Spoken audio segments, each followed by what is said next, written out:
When the bill to create the National Anti-Corruption Commission passed through Parliament in November, Attorney General Mark Dreyfus said, quote, "The Commission will not just investigate corruption after it happens, but will seek to prevent corruption as far as it is possible."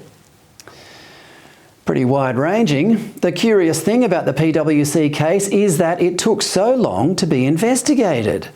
The Tax Office picked up suspicious activity in 2016, just a year after Collins allegedly leaked this confidential information.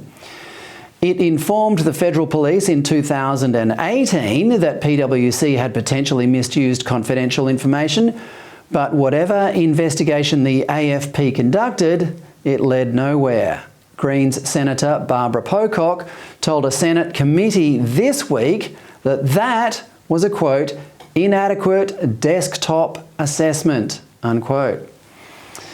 The Tax Practitioners Board was told about all this in 2020, after which the 144 pages of emails emerged. You'd think that this is precisely the sort of allegation that the National Anti-Corruption Commission was created to investigate. Certainly that is how Labor sold it to us when they were spruiking it during the election campaign last year. But this is where I part company with the Greens, as I always eventually do. The National Anti-Corruption Commission was created on the assumption that Australians simply can't trust their public servants and politicians to not take bribes.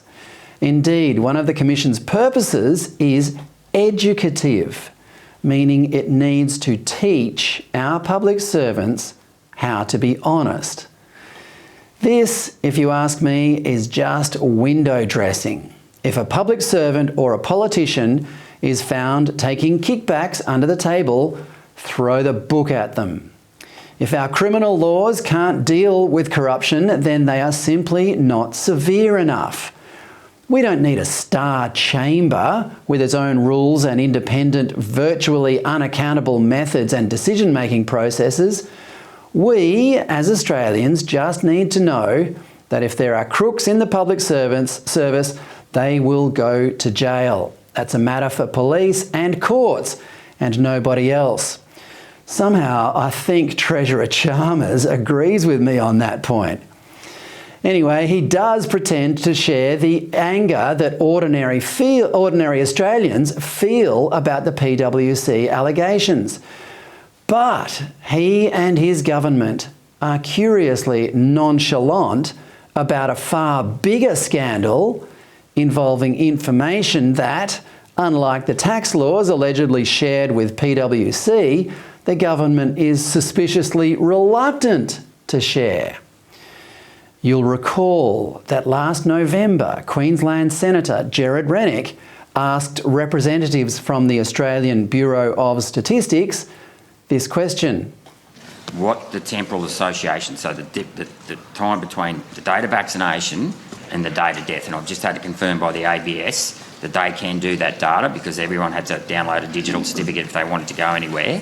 So it should be possible to track date of death back to date of vaccination, and then can you please provide a copy? 1 week and die the next. Can you please provide a copy of of those deaths, date of deaths, and date of vaccination, please? That should be. We'll provide our analysis. Okay. In other words, is it possible to provide the number of days since the most recent vaccination of everyone who died in Australia in 2021? Now, there was a good reason to ask this question. There were 8,700 more deaths in Australia in 2021 than there were in 2020. Senator Rennick was reasonably asking whether the vaccines might have been the cause. As regular viewers of this show know, the vaccines are far less safe than we have been led to believe.